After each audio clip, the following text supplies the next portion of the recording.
Before the video begins, a very special and very long overdue thank you to Every for becoming a patron over at patreon.com/TJOmega. That is support that helps keep the channel going and keeps me going and doing whatever new project comes up next, so thank you very much. The support is always very appreciated.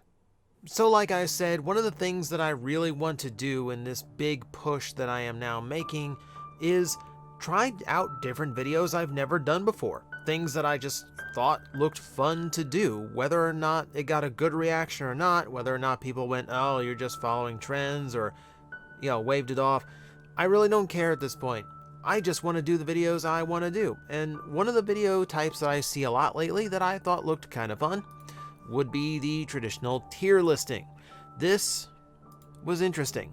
So as an idea of what to do for a tier list, I was kind of going over just what kind of like list could I put together. I didn't want to just grab one, because the tier list that you just randomly randomly made either have like 6 options or 600 options, and we don't have the time for that. So instead we are actually going to focus on my own little grouping that I have created. And for the first one, if there is more after this, I decided on ranking the Transformer toy lines. Not every single one of them. You're not going to see you're going to see the weird random lines like, you know, and any kind of like bot shots or bots. You're not going to see,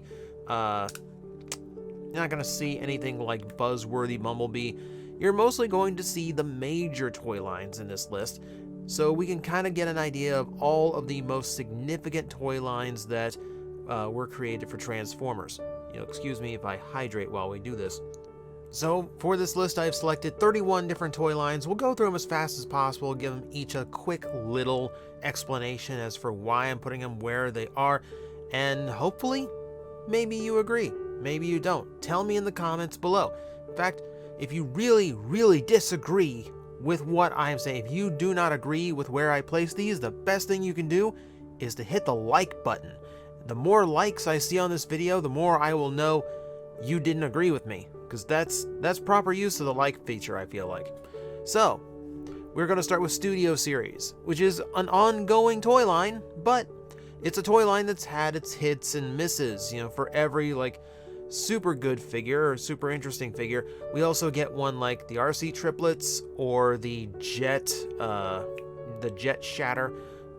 Nah, not so great ones. Well, I mean, Car Shatter. Jet Shatter was great. What am I talking about? I've got it as the picture. That's why I confused the two. I'm staring at the thumbnail. But I feel like this is a good one to be just retail release right there in the middle. It's got its good sides, it's got its bad sides. Its big strength is its consistency for as long as it's going. It is the longest running like individual toy line I've ever seen for Transformers. Never diverged into other names and never like recycled itself and reinvented. It's just Studio Series. And yeah, and we're getting the 86 movie ones, which are also super solid. So we're going to go with that just as a baseline. This one we don't need debating. Titanium is probably the worst Transformer toy line there is. Yeah, it contains the worst toys I've ever played with. There are some good ones, I'm not gonna lie. RID Optimus, Beast Machine's Cheetor, surprisingly enough. Decent enough figures, but they're mostly duds because they weren't designed by people who understood how Transformers are supposed to work. Beyond this, we have alternators. I have some nice nostalgia for alternators, but I acknowledge that they were problematic toys. It was the first time they did a toy line for collectors. That's huge. It was 1/24th scale cars, which is actually a really cool thing. Interiors were detailed underneath the hood. They had the axles that turn the wheels left and right. That's a lot of really cool features, but it came at the cost of some exceptionally complex toys back in the day, some frustrating transformations, and some that just didn't have a lot of articulation for what they were. So just because it's the line that kind of fizzled out, I think, before it really got to do much, because it was all just cars, so a lot of the toys end up very similar to each other. I think that one hits retail release as well. I think we're going to get a lot that go in between these two as we move on. War for Cybertron Siege. I don't think this toy line did as much as it could have with the alien vehicle modes. I think like we're seeing it now with like Origin Bumblebee, who isn't even in that toy line, where we kind of wanted that super alien look, and instead what we got was just kind of beefed up Earth vehicles or what looked like concept cars, you know? That said, the toys are actually pretty nice. There's no real duds in the Siege line. It's kind of held back by the MicroMasters because those turned out to be not so great. But overall, I do think the toy line is a little bit better than... I'm going to get someone complaining that Studio Series should not be ranked above or below Siege, but I think Siege, on average, had better toys than Studio Series, as they kind of... because Studio Series kind of goes back and forth. I think there's just as many on the bad side as there are on the good side in that toy line. Power of the Primes is a cleanup line. It's basically what we didn't get in Combiner Wars, a few standouts that we hadn't seen yet, some odd character choices, and it was also a very short-lived line. Its highlight were the two evolution figures of Optimus and Rodimus, both exceptionally cool figures with really interesting gimmicks to them. And then their Optimal Optimus was kind of dumb. A few of the standouts, like they did the new Jazz, which wasn't a great figure. They did Dreadwing and Darkwing, or Darkwing and Dreadwind, but they had to call him Blackwing. Thank you, Disney. And those were just more aerial bots, basically, which was one of the molds we were also sick of. It came at a time after Combiner Wars where we were so just bored of how the toy lines were designed. So, and because it's such a short-lived one, there's not a whole lot to go by. We're putting it in the clearance aisle level. I mean, a lot of the toys are okay, but, you know, that's also where we get, like, Moonracer's mold and all of its iterations. So, yeah, it is definitely the tail end of that trilogy. On the other hand, just before it, we do have Titan's Return. I honestly love the Titan's Return toy line. There's very, very few duds in that toy line, and even some. I've seen people harp on Alpha Trion that I've got in the thumbnail. I really like that Alpha Trion. I think it just is a really cool looking figure with two very distinct and interesting vehicle modes, or alternate modes, I should say. Not to mention, because of the Titan Master play factor and all the weapons that turned into weapons for them, etc., you had a lot of interesting playability, aside from the fact that you could bounce the heads around and create your own combinations. And then there's the individual ones that hang with extra weapons, and you could swap those heads in. And it's a play pattern that had a lot to it, and it made for some extremely cool figures with very fun features. So that's going to be our first one up in the Holy Grail section. I don't think it's going to be the highest of the Holy Grail, but I'm keeping it in there for now. Combiner Wars. This one's tricky. It has a lot of really good toys. The combiners, for the most part, are really, really nice. I don't agree with doing 84 characters as combiners, characters that were never meant to be combiners. Basically just excuses to repaint the molds, which we found out they didn't need an excuse for that. The Combiner War toy line has some of the most overused molds in the history of Transformers. There's one reason why we looked down on the toy line, because we got so bored of it. You think about it, every toy in that line has to form an arm that is the same length and has the elbow joint in the same space, and a leg that is the same length as everyone else in leg mode, which meant even though you have like a jet and a tank and motorcycle or whatever have you, they all still felt very much the same. Like, it felt like you were playing with the same toy over and over again because they all had to be designed exactly the same way. I do think it is a good toy line. There are some really nice standout figures. I'm putting it between Studio Series and alternators. Just for now, I might rearrange this. Universe 2.0 is another one where you have as many hits and misses as I feel. We do have some good figures. It introduced a lot of the characters that classics missed, but it had a lot of engineering sensibilities from the movie toy lines that they were engineering at the time. And I think one of the faults of that is the fact that they just had so many over complex figures. The Ironhide I have in the thumbnail, for instance, there's so much to him that is so unnecessary. He's so broken up for no reason, and a lot of the figures in that line were like that.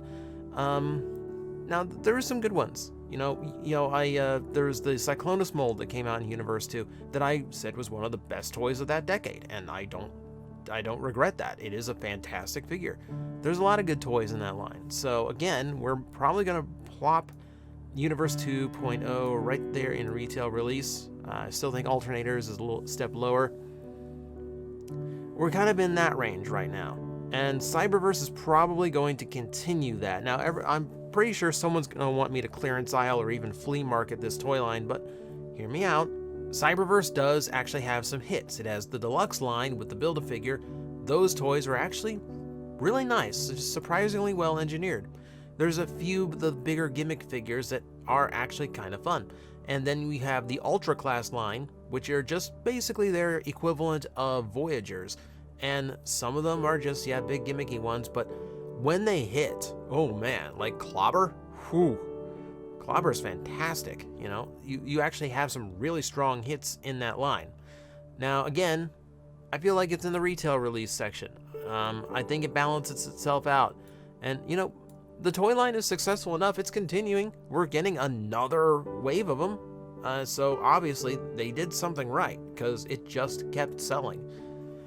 The next one is the RID 2015 line. And this one, we are dumping that one into the clearance section. I feel like Cyberverse learned a lot of the mistakes of RID 2015, which I think was overly reliant on the gimmick toys and only had a few of the more standard Transformers that we know, and those were extremely simplified. So are the ones in Cyberverse, but at the very least, that when a warrior class figure in Cyberverse is made that's just like well articulated and kind of functional, like Hammer Bite, at the very least, it still looks really, really nice.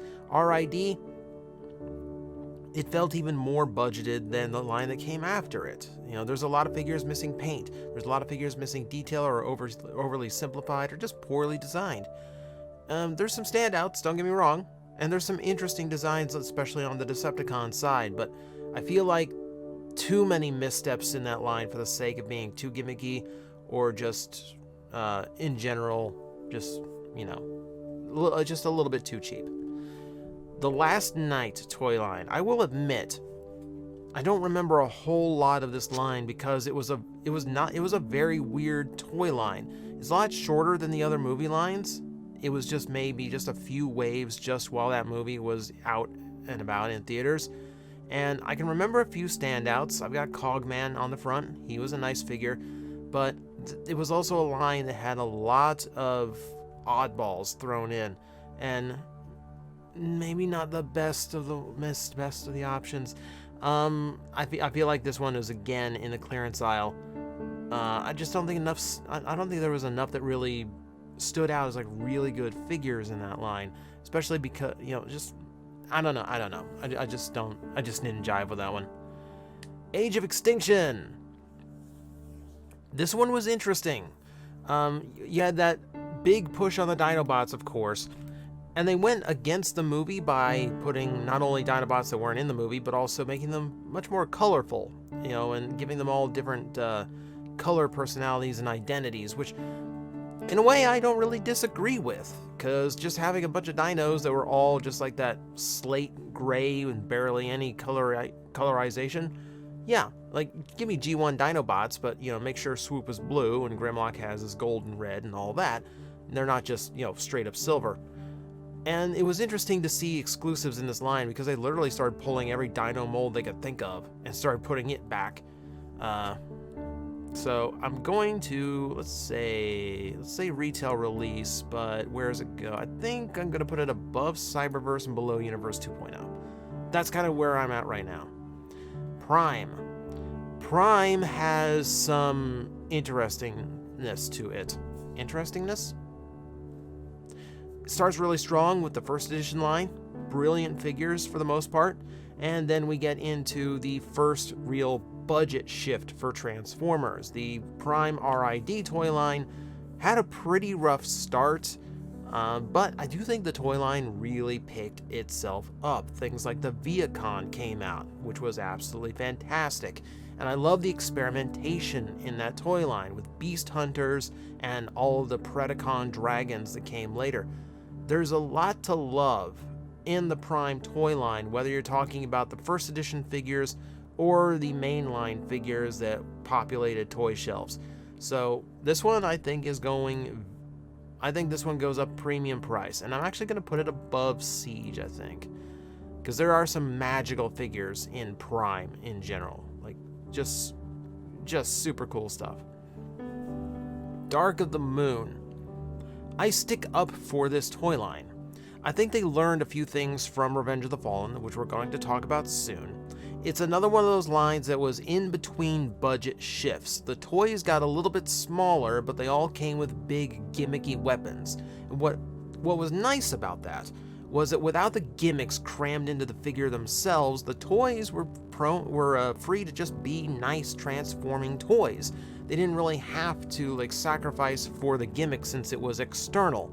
There's a surprising number of really nice figures in there, but some weird ones. I don't think either of the Sentinel Primes came out all that great.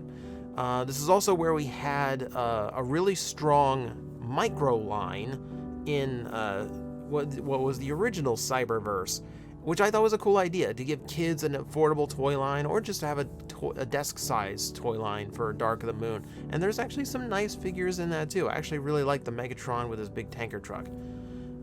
So this one, like I said, I stick up for this line a lot. I do think it fixed a lot of problems Revenge of the Fallen had. I think people might disagree with me on this one. I think I am going to put it in premium price, but I'm going to keep it on the bottom of premium. I think it'd be in between retail release and premium price for me. Revenge of the Fallen. So the previous movie line was super simplified because they actually did not have any real idea of how to design the figures. They had a lot of the Unicron trilogy vibe to them in that they were very solid and very simple, overall. Revenge of the Fallen seemed to answer that by coming up with incredibly impossible transformation schemes that actually made them the most movie accurate they could possibly make them. The leader, Optimus Prime, is a brilliant achievement in engineering. Just absolutely amazing piece of plastic. And there are some really nice things in the Revenge of the Fallen toy line in general. Things like, this is where we got Human Alliance, which is basically Alternators 2.0. But it's also a toy line that had a lot of weirdness and missteps because they were too complicated. That Prime is amazing, but it's not the most fun toy to transform because you're basically dedicating, 20 minutes to getting it all done. And then there's toys like, Mudflap, who I think for a deluxe was entirely too complicated. I don't think I necessarily want to put it in clearance aisle. I feel like retail release is just getting too much of a push here, but I think I'm going to put it at the bottom of retail. We might drop it to the top of clearance aisle. Actually, no, I'm sticking to my guns. I'm sticking to my beliefs here. Top of the clearance aisle. Because there are good toys in there. There's some unique toys in there, but overall I think the toy line really suffered from trying to overdo its transformations. Animated! I don't think there's any question on this one. I don't think there's any question or anyone is going to argue me if I put it straight up into Holy Grail. Brilliance in engineering. I've never seen a Transformer toy line that was so intuitive and solid feeling, but also incredibly characterful and accurate to the show. It's some of the most accurate toys we've ever had because they felt like the cartoon characters so well. And yeah, the transformations were just buttery smooth on almost everything in that toy line. Not to mention some really genius figures. Who would ever thought that Shockwave would end up being, the first Transformer to have 2 robot modes and 2 vehicle modes, and it still all completely works. Extremely impressive toy line, and I really love that. Really love the toy line. I think a lot of people did.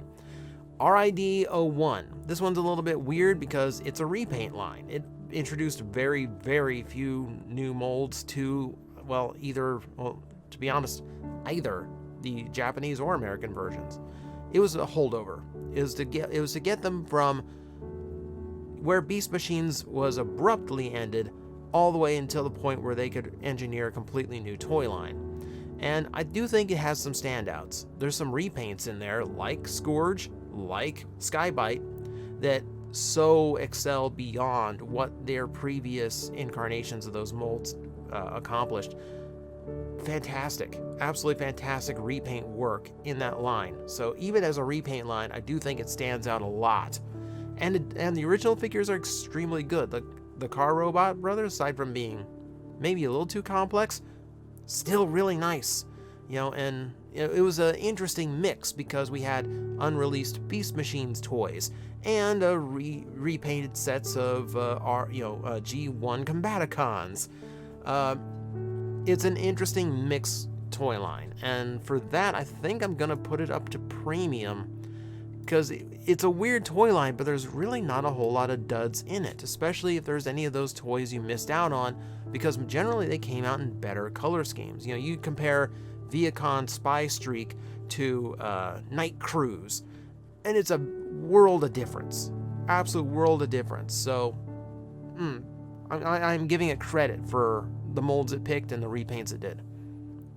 2007 movie line. Here is the toy line that was probably the most successful for Hasbro as far as not only like public awareness for Transformers, but retail demand. This is the first time I could remember a Transformer toy line selling out all over the place, to the point where they had to throw out any kind of quick slapdash repaint they could possibly come up with just to keep retailers happy and interested. We got just same old figure, but we added a splash of baby blue to them. Here you go, sell those.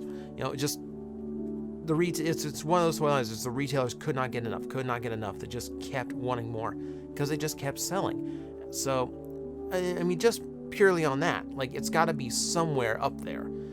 The toy line itself, I think some of the automorphing was a little bit to its detriment, but it does still come from that classics Cybertron era of engineering style. So a lot of the toys were still surprisingly nice and solid. Now there's some misses. I don't think either Megatron came out too wonderful, but the Ratchet's really nice. I remember the Ironhide was good. Even the Optimus, it's not entirely movie accurate, but that's actually a pretty fun Optimus toy. So because of how well it did, and because there is some super solid figures in there, I want to put this up to premium price, but I'm probably going to put it on the... let's put it between... I think I'm going to put it between RID and Dark of the Moon. Because I do feel like Dark of the Moon's engineering style was an improvement. Generation 2, we're once again talking about a line that was mostly repaints until it generally evolved.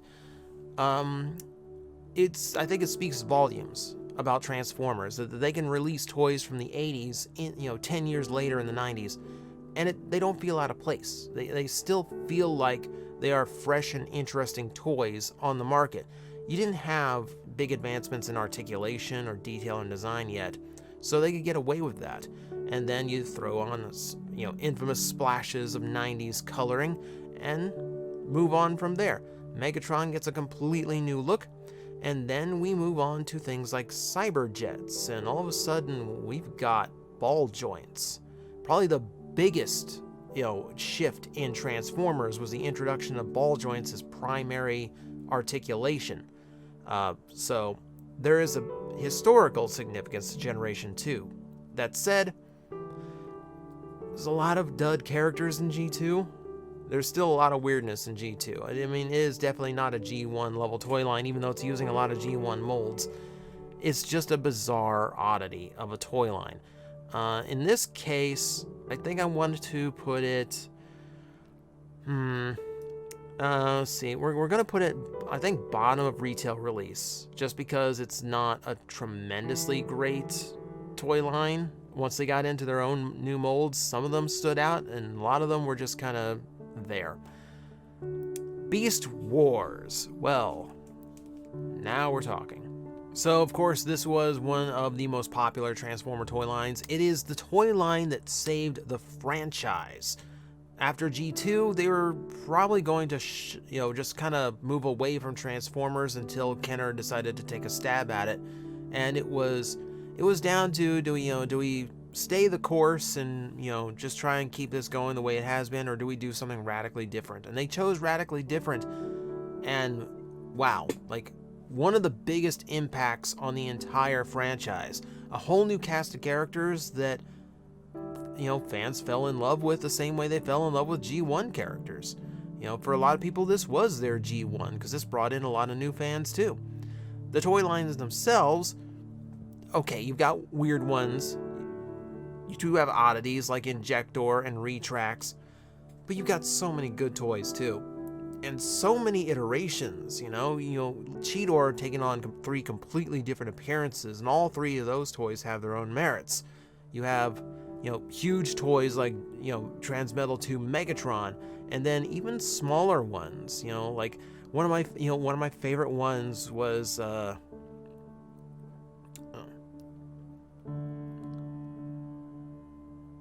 man, my brain just blanked. Skyhammer. I believe it was Skyhammer. It's so cool.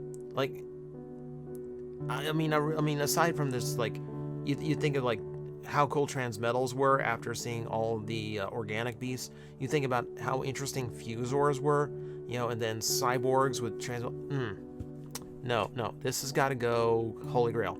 This has got to be up in the top. I think we're going to see this a lot. I mean, I've got a few more here that have to go that high up here. Next up is Classics. Very short-lived toy line, but it was very, very significant because it is the first time they had brought back the original G1 characters in brand new modern designs. Plenty of Optimuses that were trucks, plenty of jets that were Starscreams, but this was G1 Optimus and G1 Starscream, and they came back for the first time ever. And very, very nice. The story, the infamous story with Classics was Hasbro got the samples of the toys in and were like amazed, because asking the Takara designers, how did you make them so good? And Takara's response was, you didn't make us put gimmicks in them. They were just Transformers, and they were brilliant at it. They have aged, but you look at ones like Mirage. Mirage is amazing. Not the most accurate Mirage, but definitely a fantastic figure that's still, like, as good as modern toys are right now. Get yourself the Fracture version, while you're at it. It's a short-lived toy line, so I can't put it in Holy Grail, I don't think. There's just not enough toys in it, but because of what it meant and because of what it came out, keep in mind, we're basically still making Classics toys. We just call them Generations now. So I'm putting it into Premium. I'm also going to put it top of Premium because short-lived toys, but incredibly consistent toys. Like, even the worst toy from there would be that Deluxe Optimus, and I still think that just makes a really nice Optimus action figure. I have said for years, this is my favorite Transformer toy line of all time. Transformer Cybertron hits this really fun butter zone of, we figured out how to make the gimmicks unintrusive. We're giving you a neat little collectible to amass. We are giving you extremely cool designs, and a lot of new characters. We're giving you variety. You have Earth vehicles, space vehicles, you have beasts, you have construction vehicles, you got everything from minicons to giants like Metroplex. Everything across the board. And then you throw in Primus. The Cybertron had a Transformer, the planet Cybertron. This toy line had everything, and it's in that nice butter zone of, they weren't dumbing the toys down yet, they weren't hollowing them out, they still felt super nice. You know, extremely well built, extremely well detailed and designed and painted and everything. I could gush about this toy line. I have gushed for years. I still think it's the best Transformer toy line we've ever had. Energon is a divisive one. I don't think Energon is as bad as some people remember. I do think it has a lot of faults. I remember Decepticons that had kibble issues like Mirage. I know a lot of people liked Mirage, but let's face it, he's wearing half his boat on his hips. There's a issue in those toys those Autobots all sacrificed for the sake of that combination gimmick. But the combination gimmick was itself pretty interesting, even if it didn't produce like good action figures. The idea that every toy that you bought, every deluxe Autobot you bought, gave you more playability with all the other ones you bought, that's an interesting concept. That is fun. And hey, you know the monstrosities you can build if you bought 2 of the same figure? Gets pretty crazy. So, yeah, I don't think it's as bad as some people remember. I don't think it's a fantastic toy line. I definitely think it has its faults and limitations. It's one of those lines where the gimmicks really kind of held it back, but there's some really standout figures too. And it was the return of combiners. So we got to give it that too. I do think this one ends up in retail, but where do we put it? Right now I'm thinking between Extinction and Universe 2.0. I think that's about where he belongs.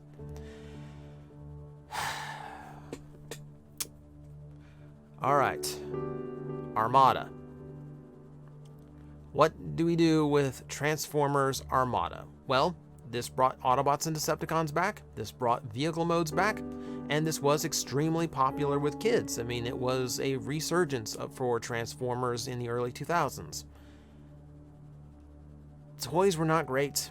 The toys were so primitive feeling compared to what we had just gotten in RID. You compare RID Optimus Prime to Armada Optimus Prime, and just the detail level, the articulation level, the features, and just the standards felt so different because Armada was going to be a kid-friendly line with a bunch of action gimmicks, but it meant a lot of toys were just not interesting as Transformers. You know, you see something like Blur, super cool vehicle mode and cool looking robot mode, but barely any articulation and not a really, dynamic transformation. He was there to have like a flight mode minicon gimmick, and that's basically all the toy was. And there's so many examples of that. There's good toys in there. Hoist was good, Unicron was good, of course, Demolishor was good, but overall, like I think this is like one of those lines where like the most interesting thing were the minicons. If we really want to be honest about it. Right now I'm feeling like top of clearance aisle. Armada felt like it could have been so much better if they had given it more time, but they put it into development. They only had like a year to get it out. And yeah, it should have been so much better. Speaking of should have been so much better, let's talk about Beast Machines. Oh boy. So we are going to admit, the toy line was extremely hampered by the fact that they had to use pre-animation designs to make the toys, and it didn't really reflect any of the changes they had made later. What it resulted in, most of the toys being very inaccurate to the show. You also had weirdness like Rat Trap being a larger toy than Optimus Primal. What? You had Night Scream as one of the largest toys in the line when he's like a small, svelte Maximal character. And you had Silverbolt, who was one of the taller Maximals, as a basic class figure, and of course we know how bad that toy came out. So there's a few good figures in the line, I will admit. There's toys like Night Viper, which was interesting.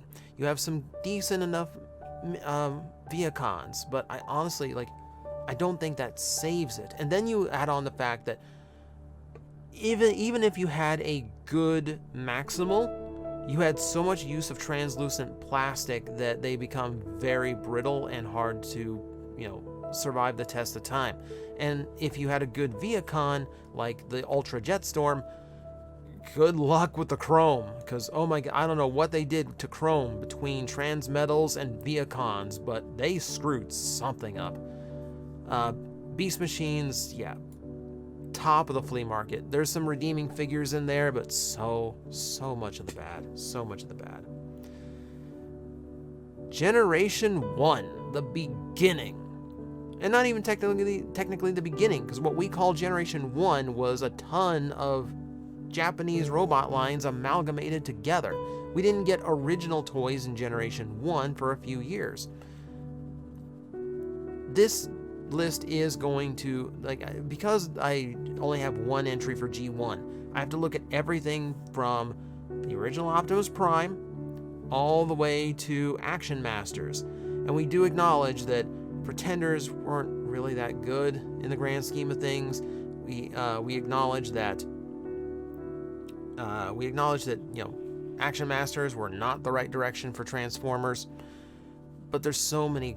I mean, it's the Genesis. It's where all of the original Transformers came from, and it was such a revolutionary line. You had Machine Robo and GoBots kind of beat them to the punch, but the Transformers that felt so different, felt so much better quality, had so much more as far as articulation and interesting designs go. It's hard not to argue. Like, it is, you know, if you want to be bold about it, you know, if we want to go here, like, if we want to actually go here, you look at other toy lines from the 80s of, like, your He-Mans and your Thundercats and your G.I. Joes. You had something so special with G1. I don't think is like a stretch to say that Transformers is the best toy line of the 80s. So for that, I have to put it up in Holy Grail. I'm not going to put it too high just because, of course, the toys age poorly, but I do think you have to, like, acknowledge the originals. And I mean, there's just nowhere else it can go. Like, you have to show respect to it. Likewise, I think we need to put Masterpiece right up to Holy Grail as well. I'm going to put it there. Because in recent years, it has not been nearly as consistent, has it? The toy line has gotten a little bit out of control as far as pricing goes, because they are now making them so complex to be cartoon accurate. The prices are just astronomical for those figures, to the point where I can't justify buying them anymore. And you do have hits and misses. You know, Hound is now infamous for all the QC issues that came out about that. I saw QC issues with Victory Leo and a few others. I mean, not Victory Leo, Lio Convoy. Excuse me. I wish Victory Leo had a Masterpiece toy. So many good toys, though. So much good engineering and so much just, like, extremely special engineering. There's some extraordinarily impressive toys in there. But if we're going to be honest here, there's a few duds. There's a few duds. But yeah, I can't deny it. It's Masterpiece. It has to go up at the top. I think Animated's more consistent. I think Titan's Return's more fun. But Masterpiece, absolutely Holy Grail level. Thrilling 30. Thrilling 30 is such a weird one. This was kind of the last hurrah for what we consider like a classic Transformer toy line, where all the size classes were represented, and you had so many oddball releases because it was basically just whoever they wanted to do. You got some Beast Wars figures, you got an RID, you got a new Skybite, of all things. You know, we had a new Jetfire, we had just whatever they felt like. We had one Headmaster. We got exactly one Headmaster out of the entire line. It was an interesting anniversary series, just because they just threw out whatever they wanted, little bits and pieces of every single toy line that came before. Interesting series. For the most part, really good. For the most part, I really like Thrilling 30. I think because variety, and just because it's an interesting line. It was a line that kept us talking because we were just waiting for what came next. I think we're going to put it in premium price. And where does it go? I think I want to put it... I think I want to put it right about there. I really like Thrilling 30. So, yeah. It's my opinion.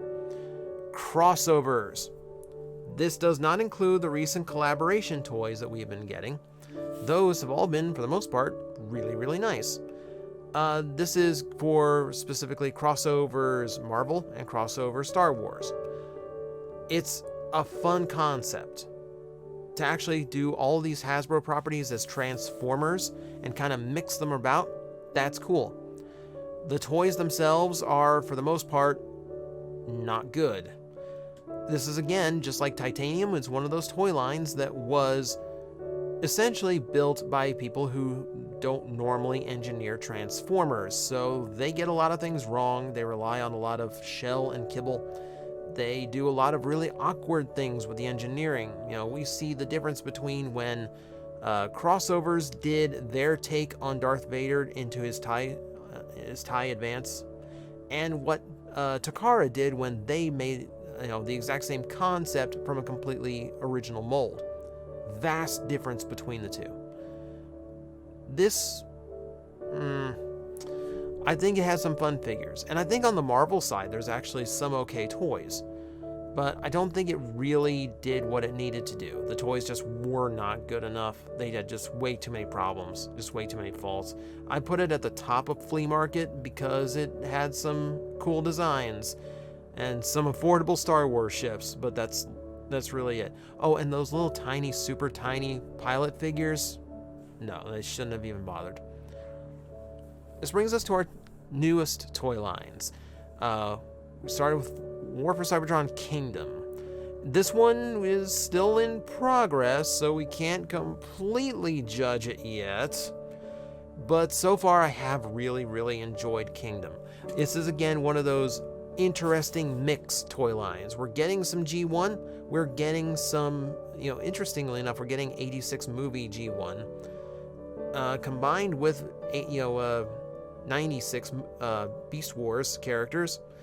And then we're getting fossilizers, which, if I compare fossilizers to the, disassemble and reassemble figures of Earthrise and Siege, I actually quite like fossilizers better. They feel more interesting, and I feel like they have more personality to them. And it's just cool because we've never gotten fossil Transformers before. It's interesting. So this one's a little bit hard to judge just because it's still a brand new toy line, but it does have a ton of really nice things going for it. It's done some really cool things. I feel like I'm going to put this, because it's not complete yet, and I can't completely fairly judge it, I think I'm still going to put it in the middle rank of a retail release, but I'm going to put it at the top, because I do think that we've still got a few waves to go, and I still think it's got some really good figures ahead. I'm really looking forward to Tigatron and, of course, the new Waspinator. Of course I am. That leaves us with Earthrise. This one has some extremely good hits, some extremely weird ones coming in. This is where we start getting into the craziness that was like the Amazon exclusives, which were a nightmare. But I do think what the toy line does really well. Scorponok is fantastic. Everything I ever wanted in a modern, updated Scorponok.